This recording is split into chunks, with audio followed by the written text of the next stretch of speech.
السلام علیکم ورحمۃ اللہ تعالی وبرکاتہ نحمده ونصلي ونسلم على رسوله الكريم وآلہ وصحبہ الکرام اجمعین ومن تبعهم بإحسان إلى يوم الدین اما بعد فاعوذ باللہ من الشیطان الرجیم بسم اللہ الرحمن الرحیم محمد رسول اللہ والذین معه وشداء على الكفار رحماء بینہم تراهم ركعا سجدا يبتغون فضلا من الله ورضوانا سيماهم في وجوههم من أثر السجود ذلك مثلهم في التوراة ومثلهم في الإنجيل كزرع أخرج شطأه فآزره فاستغلظ فاستوى على سوقه يعجب الزراع ليغيظ بهم الكفار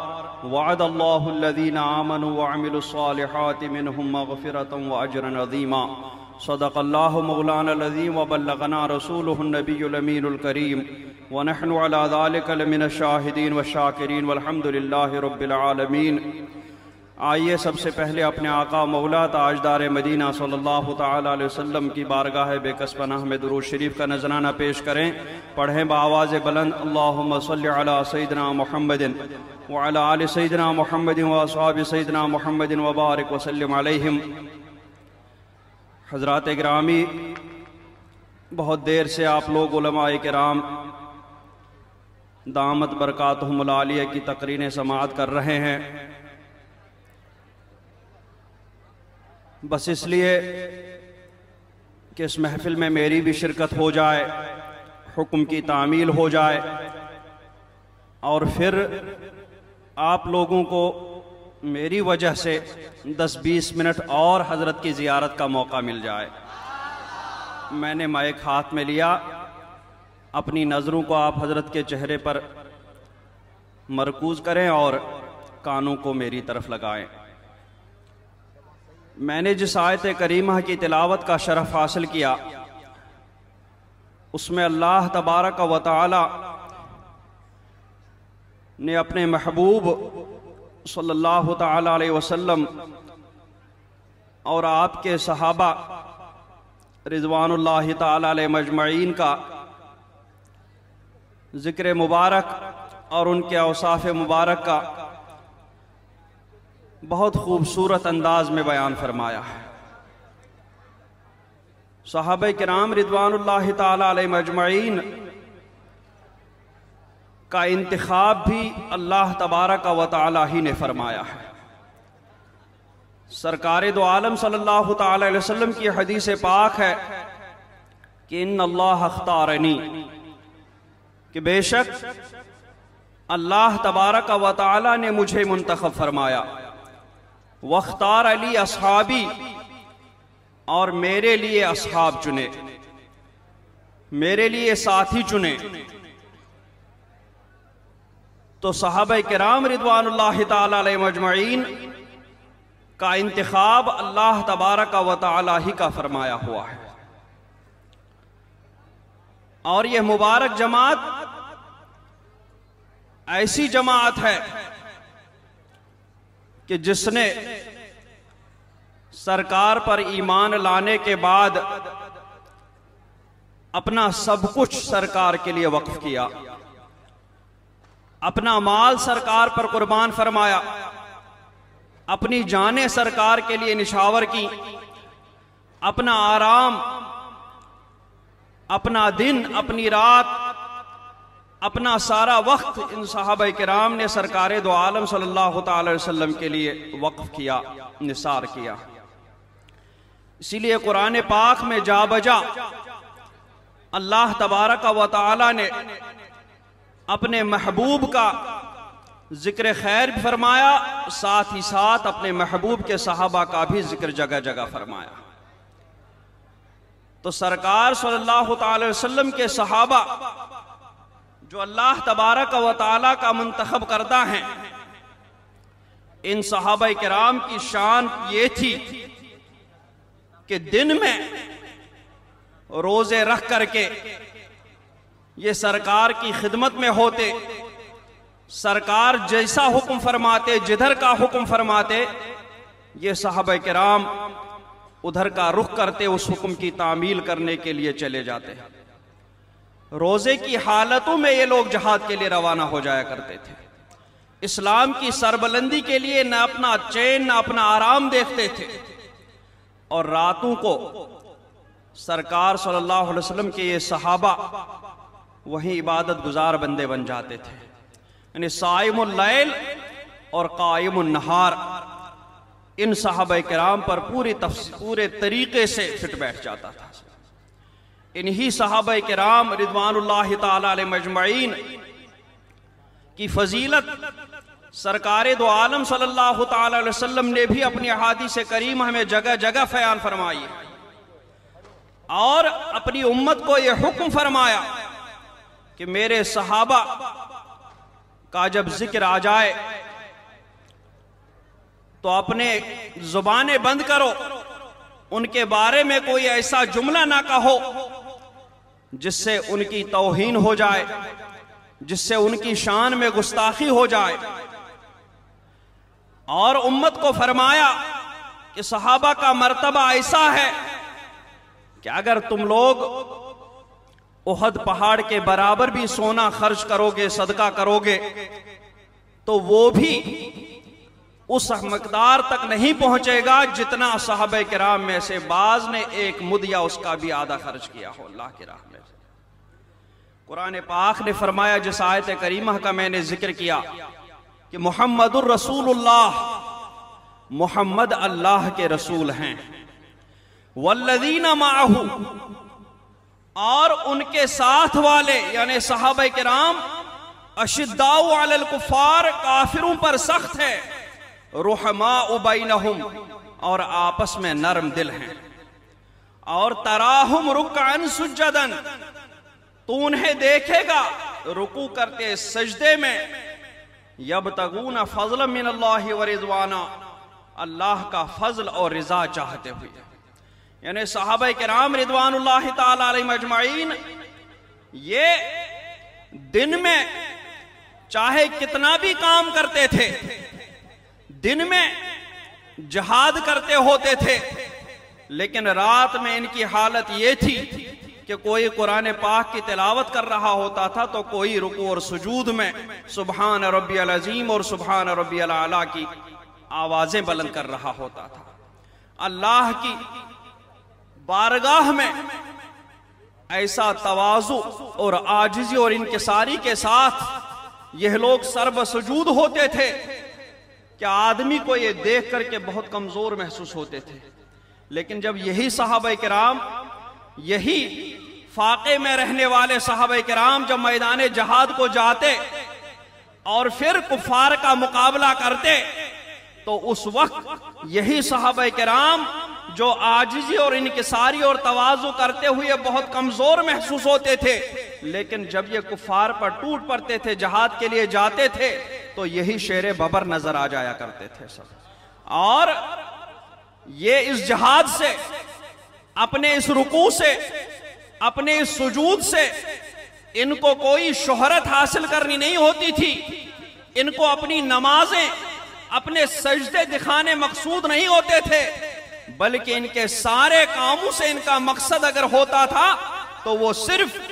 یبتغون فضلا من اللہ ورضوانا، سارے کاموں سے ان کا مقصود یہ ہوتا تھا کہ انہیں اللہ تبارک و تعالیٰ کا فضل اور اللہ تبارک و تعالیٰ کی خوشنودی حاصل ہو جائے۔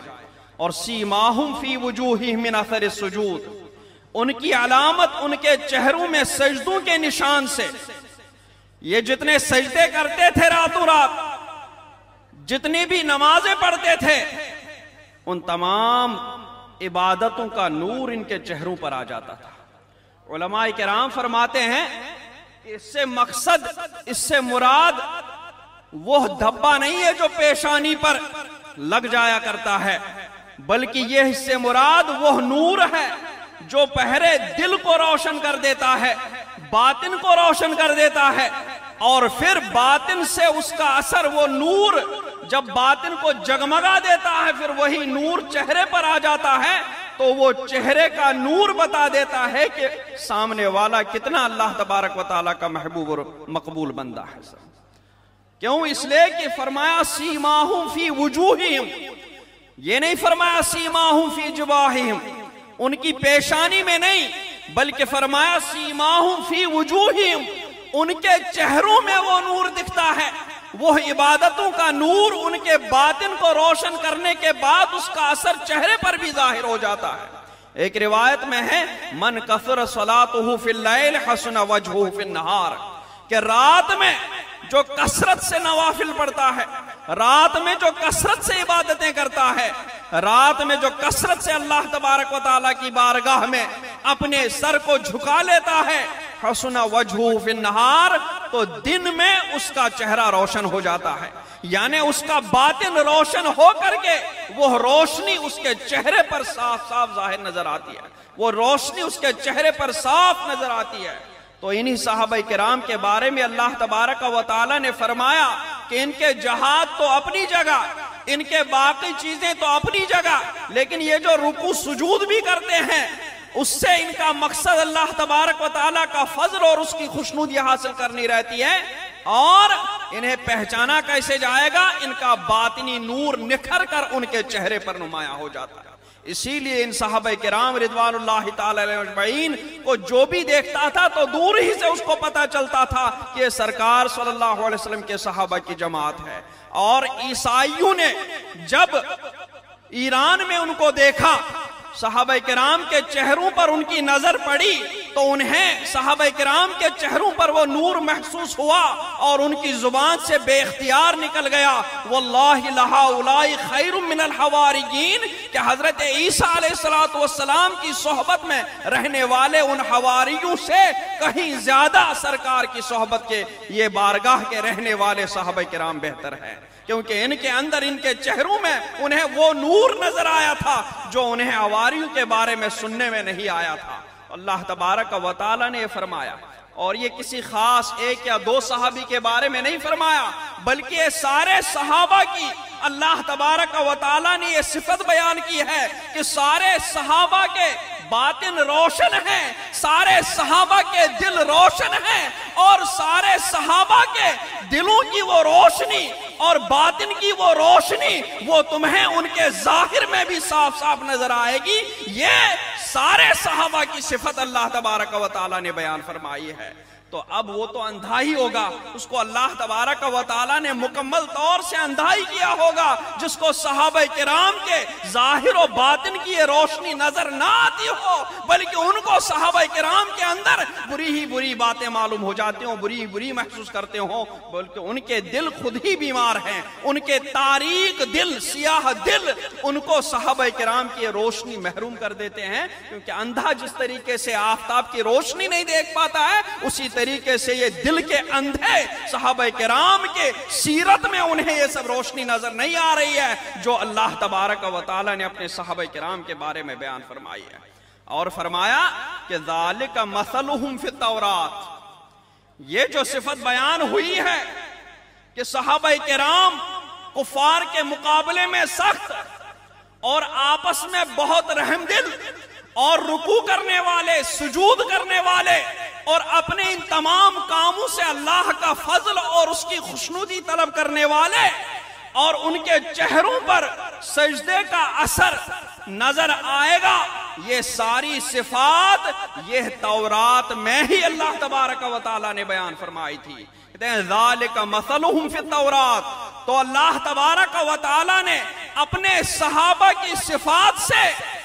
برسوں پہلے تورات میں ہی لوگوں کو خبردار کیا تھا کہ میرے محبوب کی شان تو وہ ہے جو تورات میں بیان کرتے چلے آئے تھے، اور میرے محبوب کے ساتھ رہنے والے صحابہ بھی وہ عام نہیں ہیں بلکہ وہ بھی بہت ہی فضیلت رکھنے والے صحابہ ہیں، میرے محبوب کے صحابہ بھی کمال کے صحابہ ہیں۔ یہ برسوں پہلے اللہ تبارک و تعالیٰ نے تورات میں صحابہ کی تعریف و توصیف بیان فرمائی تھی، اور انجیل میں تو فرمایا کہ وَمَثَلُهُمْ فِي الْإِنْجِيلِ، یہ صفتیں تو تورات میں بیان فرمائی گئی تھی، اور انجیل میں صحابہ کرام کی صفت کیا بیان فرمائی گئی؟ اللہ تبارک و تعالیٰ ارشاد فرماتا ہے وَمَثَلُهُمْ فِي الْإِنْجِيلِ، کہ میرے صحابہ کی صفت، میرے صحابہ کی مثل انجیل میں یہ ہے کہ کَزَرْعٍ أَخْرَجَ شَطْأَهُ، جیسے ایک کھیتی کہ اس نے اپنا پٹھا یعنی اپنی کونپل نکالی، فَآزَرَهُ، پھر اسے طاقت دی، فَاسْتَغْلَظَ، پھر وہ دبیز ہوئی، موٹی ہو گئی، فَاسْتَوَى عَلَى سُوقِهِ، پھر اپنی ساق پر اپنی پنڈلی پر کھڑی ہو گئی، يُعْجِبُ الزُّرَّاعَ، جو کسانوں کو بھلی لگتی ہے۔ تو صحابہ کرام کی مثال انجیل میں بیان فرمائی کَزَرْعٍ أَخْرَجَ شَطْأَهُ، یعنی شروع میں اسلام ایک کمزور کونپل کی طرح نمودار ہوا تھا، بہت ہی کمزور کی جو ہوا کے جھونکے سے ادھر ادھر محسوس ہوتے دکھائی دے رہا تھا۔ پھر اس میں سے صحابہ کرام کی شاخیں پھوٹی، اور جب اس سے شاخیں پھوٹی تو ان شاخوں کی وجہ سے اس میں طاقت آ گئی۔ تو اب وہ یعنی جب اسلام شروع میں ظاہر ہوا تو چونکہ اکیلا ظاہر ہو رہا تھا اور چاروں طرف سے کفار کا غلبہ تھا، وہ جس طریقے سے چاہے ظلم و ستم کرتے تھے، وہ جس طریقے سے چاہتے ستاتے تھے۔ لیکن پھر کیا ہوا؟ پھر اس کے بعد اس میں سے کونپلیں نکلنی شروع ہو گئی۔ جب اس میں سے شاخیں نکلی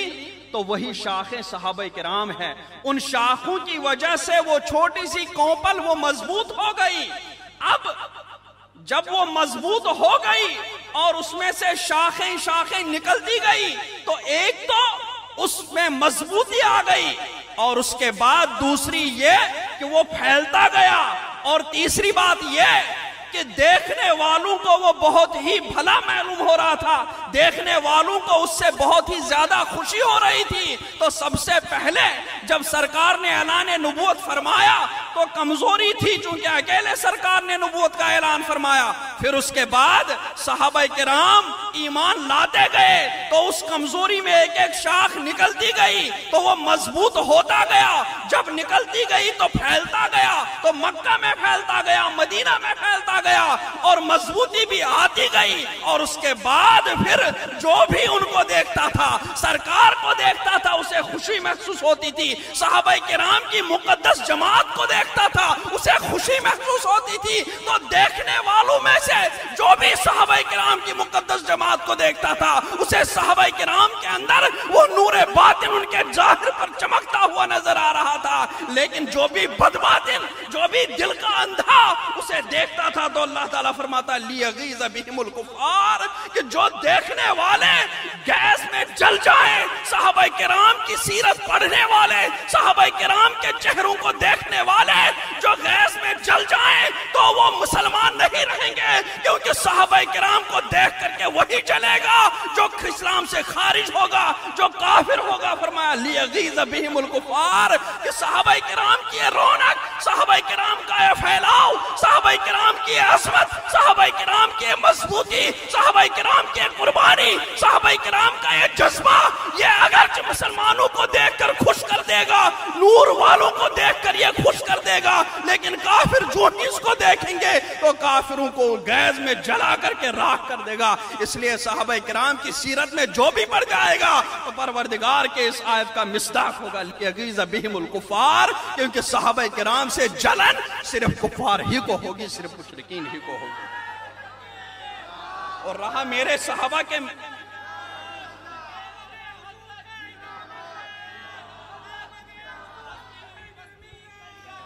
یوجب الزراع، یوجب الزراع، کسانوں کو بھلی لگتی ہے، لیغیظ بہم الکفار، تاکہ ان سے کافروں کے دل جلیں۔ تو صحابہ کرام کی جماعت ہے ہی کافروں کے دل جلانے کے لیے، اسی لیے کافروں نے چاہا کہ سرکار کی گستاخی کریں، لیکن اس میں ان لوگوں کی کوئی حامی نہیں مل پایا اس دور میں۔ تو علماء فرماتے ہیں کہ اس وجہ سے ان لوگوں نے اس دور میں اپنی گستاخی کا رخ صحابہ کرام کی طرف موڑ دیا، سرکار سے موڑ کر کے، اور بظاہر وہ سرکار کے صحابہ کی گستاخی کر رہے ہیں، لیکن حقیقت میں وہ سرکار ہی کی گستاخی کر رہے ہیں۔ کیونکہ اگر صحابہ کرام کے بارے میں ان لوگوں کی یہ سازش کامیاب ہوئی، کچھ صحابہ کا برا ہونا، کچھ صحابہ کا وہ چیز ہونا جو وہ ثابت کرنا چاہتے ہیں، کسی کے دل میں بیٹھ گیا، لوگ ماننے لگے ہاں بعض صحابہ ظالم ہیں معاذ اللہ، بعض صحابہ غاصب ہیں معاذ اللہ، حضرت صدیق اکبر رضی اللہ تعالیٰ عنہ کے بارے میں یہ، حضرت فاروق اعظم کے بارے میں فلاں چیز، حضرت سیدنا عثمان غنی رضی اللہ تبارک و تعالیٰ عنہ کے بارے میں فلاں چیز، تو ان بدبختوں کی ایک سازش ہے کہ اگر ہماری سازش کامیاب ہو گئی اور لوگوں کی نظروں میں سرکار کے صحابہ برے محسوس ہونے لگے، لوگوں کی نظروں میں سرکار کے صحابہ ظالم اور خونی محسوس ہونے لگے، تو وہ سیدھی چوٹ سرکار دو عالم صلی اللہ علیہ وسلم کی عزت اور سرکار کی عظمت پر ہوگی۔ کیوں؟ اس لیے کہ جب صحابہ کا برا ہونا معلوم ہو جائے گا، محسوس ہو جائے گا، لوگوں کے دلوں میں جم جائے گا، تو پھر سرکار پر وہ اس طریقے سے گستاخی ہوگی کہ سرکار نے عمر بھر ان لوگوں میں گزاری کہ جو بہت ہی برے تھے، یعنی سرکار اچھوں کی صحبت میں نہیں رہے، بلکہ سرکار نے اپنی پوری عمر مبارک بروں کی صحبت میں، ظالموں کی صحبت میں، غاصبوں کی صحبت میں گزاری۔ تو اس طریقے سے علماء نے فرمایا کہ یہ ان کا صحابہ پر حملہ نہیں ہے، یہ صدیق اکبر پر حملہ نہیں ہے، فاروق اعظم پر حملہ نہیں ہے، بلکہ صحابہ کے عظمت پر حملہ وہ سرکار دو عالم صلی اللہ علیہ وسلم کی عظمت پر حملہ ہے، صحابہ کی عزت پر حملہ، صحابہ کی بارگاہ میں حملہ، ان کی بارگاہ میں گستاخی، وہ سرکار کی گستاخی ہے، وہ سرکار کی عزت و عظمت پر حملہ ہے۔ اور اللہ تبارک و تعالیٰ نے فرمایا وعد اللہ الذین آمنوا وعملوا الصالحات، اللہ نے وعدہ فرمایا ان سے جو ان میں ایمان لائے اور اچھے کام کیے۔ کس چیز کا وعدہ فرمایا؟ مغفرتاً واجرا عظیما، بخشش اور بڑے ثواب کا۔ تو سرکار کے صحابہ سے اللہ تبارک و تعالیٰ نے وعدہ فرمایا ہے کہ اللہ تبارک و تعالیٰ اگر صحابہ سے بالفرض کوئی بھول چوک ہوئی بھی ہوگی تو اللہ تبارک و تعالیٰ نے پہلے ہی اپنے کلام قدیم میں ان کی مغفرت کا وعدہ فرما لیا ہے، پہلے ہی اپنے کلام میں ان کے لیے اجر عظیم کا وعدہ فرمایا ہے۔ تو یہ صحابہ کرام کی عظمت ہے جو اللہ تبارک و تعالیٰ نے اپنے کلام پاک میں جگہ جگہ ارشاد فرمائی۔ ہمیں بھی چاہیے کہ ہم قرآن پاک ہی کی پیروی کریں، اسی کے ارشادات کو اپنے علماء کرام سے سنیں اور اسی کے ارشادات کو مانیں۔ ان بدبختوں کی باتوں میں کبھی بھی نہ آئے۔ سرکار کے زمانے میں مجھے یاد آیا ایک صحابی کے ساتھ ایک واقعہ ہوا، نام شاید حضرت حاتب ابن ابی بلتع رضی اللہ تعالیٰ عنہ تھا۔ ایک میٹنگ ہوئی مدینہ منورہ میں، اور اس میٹنگ میں کچھ باتیں طے ہوئی۔ تو حضرت حاتب ابن ابی بلتع رضی اللہ تعالیٰ عنہ، ان کے کچھ گھر والے مکہ شریف میں رہتے تھے، وہاں ان کا کوئی خاندان مضبوط نہیں تھا کہ جو ان کے بال بچوں کو وہاں مدینہ منورہ پہنچا دیتا، وہاں ان کی کوئی ایسی طاقت نہیں تھی، کوئی دوستی نہیں تھی کہ جو ان کے بچوں کو صحیح سلامت مدینہ منورہ پہنچا دیتا۔ تو حاتب ابن ابی بلتع رضی اللہ تعالیٰ عنہ نے سوچا کہ اگر میں کفار کو ایک راز بتا دوں تو اس کے بدلے میں وہ لوگ میرے بال بچوں کو میرے پاس پہنچا دیں گے، میرے بیوی بچے وہ ظالموں کے چنگل سے نجات پا کر اس ایمان افروز ماحول میں اپنی زندگی گزار لیں گے۔ تو انہوں نے یہ سوچا اور انہوں نے ایک خط میں ایک بات لکھی کہ یہاں میٹنگ ہوئی اور اس میں بہت ساری باتیں طے ہوئی، ایک بات انہوں نے اس میں لکھی اور وہ ایک قاصد کو دے کر کے کفار مکہ کو بھیجا۔ مکہ شریف وہ قاصد روانہ ہوا، یہ غزوہ بدر کے بعد کا واقعہ ہے۔ وہ قاصد مکہ شریف روانہ ہوا، ادھر غیب جاننے والے سرکار دو عالم صلی اللہ علیہ وسلم نے حضرت علی کرم اللہ تعالی وجہ الکریم اور ان کے ساتھ ایک اور صحابی کو بھیجا کہ ایک عورت خط لے کر کے جا رہی ہے، اس خط میں ہمارا راز ہے، جو مکہ شریف جا رہا ہے اس کو پکڑنا ہے، اس سے وہ خط لینا ہے۔ تو حضرت علی کرم اللہ تعالی وجہ الکریم اپنے ایک ساتھی کے ساتھ تشریف لے گئے اور جہاں سرکار نے فرمایا تھا وہیں تک وہ پہنچ گئی تھی۔ تو وہاں پر حضرت علی رضی اللہ تعالیٰ عنہ نے اسے پکڑا اور اس کو پوچھا کہ تمہارے پاس کوئی راز ہے جو تم مکہ شریف لے جانا چاہ رہی ہو؟ تو اس نے پہلے بہت منع کیا، تو حضرت علی کرم اللہ تعالی وجہ الکریم نے فرمایا کہ اگر تم سیدھے سیدھے دے رہی ہو تب تو ہم بھی تمہارے ساتھ عزت کے ساتھ ہی پیش آئیں، لیکن اگر سیدھے سیدھے نہیں دو گے، چونکہ سرکار نے تو فرمایا تھا کہ وہ خط لے کر جا رہی ہے، اس لیے حضرت علی کو تو یقین تھا ہی کہ اس کے پاس خط ہے،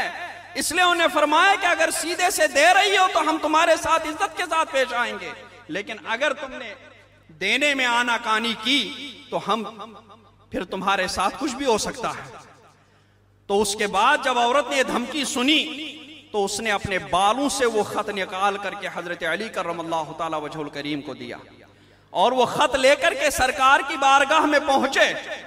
اور سرکار کی بارگاہ میں پہنچ کر کے وہ خط دیا گیا، اور اس میں جس صحابی کا نام تھا وہ صحابی حضرت حاتب ابن ابی بلتع تھے۔ تو اب حضرت حاتب ابن ابی بلتع بلوائے گئے، اور پھر کئی صحابہ حضرت سیدنا فاروق اعظم رضی اللہ تبارک و تعالیٰ عنہ بھی موجود تھے۔ جب تذکرہ ہوا، اس چیز کا بیان ہوا، تو حضرت فاروق اعظم رضی اللہ تعالیٰ عنہ اپنی جوش ایمانی کے مطابق کھڑے ہوئے کہ حضور اجازت دیں، ان کی گردن ابھی اڑا دوں، میں ان کا سر ابھی قلم کر دوں۔ انہوں نے کیسے ہمارا ایک راز جو ہے وہ کفار مکہ تک پہنچانے کی کوشش کی، ہمت کیسے ہوئی ان کی؟ تو سرکار دو عالم صلی اللہ تبارک و تعالی علیہ وسلم نے ارشاد فرمایا کہ یہ بدری صحابی ہیں۔ حضرت حاتب ابن ابی بلتع سے پوچھا تم نے ایسا کیوں کیا؟ تو انہوں نے فرمایا کہ میرے بیوی بچے وہاں تھے، میرے پاس کوئی طاقت ہی نہیں بچتی تھی ان کو یہاں بلانے کے لیے، اور مجھے بس یہی ایک صورت نظر آئی کہ اگر میں انہیں ایک راز بتا دوں تو اس کے بدلے میں وہ میرے بیوی بچوں کو بسلامت یہاں تک پہنچا دیں گے۔ صرف یہی مقصد تھا، باقی مسلمان کے راز سے کافروں کو خبر کرنا مقصود نہیں تھا۔ بس میری یہی ایک مجبوری میرے سامنے آئی، بچوں کی محبت تھوڑی دیر کے لیے مجھ پر غالب آئی، اس کے علاوہ اور کوئی میرا مقصد نہیں تھا۔ حضرت فاروق اعظم تلوار لے کر اٹھے کہ سرکار اس کا سر علی قلم کر دوں، تو سرکار نے فرمایا، بولے یہ بدری صحابی ہیں، انہوں نے بدر میں شنگ بدر میں شرکت فرمائی ہے، اور بدریوں کے ساتھ اللہ تبارک و تعالیٰ نے وعدہ فرمایا ہے کہ وہ جو کچھ کریں گے اللہ تبارک و تعالیٰ نے معاف فرما دیا ہے، اس کی مغفرت کا وعدہ پہلے وہ فرما چکا ہے، اس وجہ سے اتنی سی بات پر ان کے ساتھ کوئی سلوک نہیں کیا جائے گا۔ تو حضرت حاتب ابن ابی بلتع جنہوں نے غزوہ بدر میں شرکت کی تھی، ان سے اتنی سی خطا ہوئی، اور سرکار صلی اللہ علیہ وسلم نے ارشاد فرمایا کہ انہوں نے غزوہ بدر میں شرکت فرمائی ہے اور اللہ تعالیٰ نے ان سے مغفرت کا وعدہ فرمایا ہے۔ تو یہاں تو سارے صحابہ سے رضی اللہ عنہ ورضوا عنہ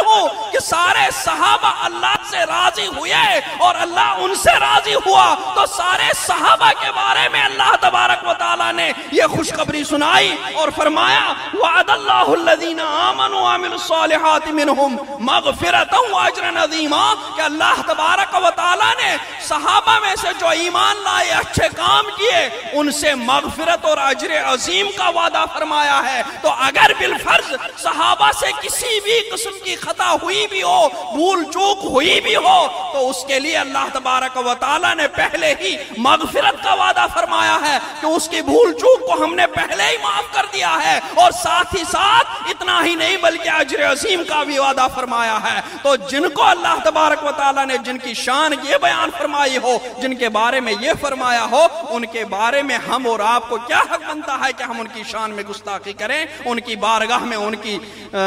کے لیے جو ہے اپنی زبان کو کھولیں، بلکہ ہم ان کے لیے وہی بیان کریں گے، وہی صفت بیان کریں گے جو اللہ تبارک و تعالیٰ نے قرآن پاک میں بیان فرمائے، جو سرکار نے حدیث پاک میں ارشاد فرمائے، صرف اسی کو اپنی زبان سے بیان کریں گے، صرف اسی کو اپنے کانوں سے سنیں گے، باقی جو بھی سامنے آئے اس سے ہمارے کان بہرے ہیں، ہماری آنکھیں اندھی ہیں اور ہماری زبانیں گنگ ہیں، ان کے بارے میں ہم کچھ بھی زبان درازی نہیں کر سکتے۔ اللہ تبارک و تعالی ہم سب کو ان کے نقش قدم پر چلا کر کے دین متین پر قائم رہ کر کے